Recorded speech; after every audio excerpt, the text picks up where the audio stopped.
Nagreklamo naman ang ilang rice retailer na bigong makuha ang pinangakong ayuda para sa mga nalugi dahil nga sa price cap. May problema raw kasi sa listahan ng benepisyaryo ng Trade Department. Kung hindi man daw kasi sila nakalista, mali naman ang spelling o di kaya'y kulang ang kanilang pangalan.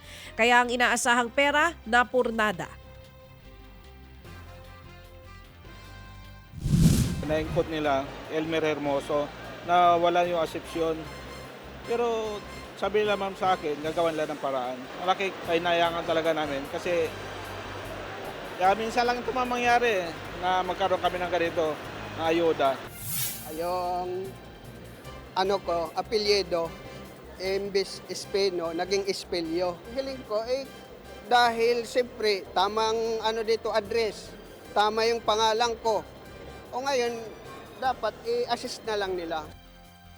Yan naman po ang sunurang tinig ng mga tinderong sina Elmer Acepcion at Eleuterio Espino. Tiniyak naman ng DTI na makatatanggap pa rin ng tulong sa ibang araw ang mga hindi nakakuha ng ayuda.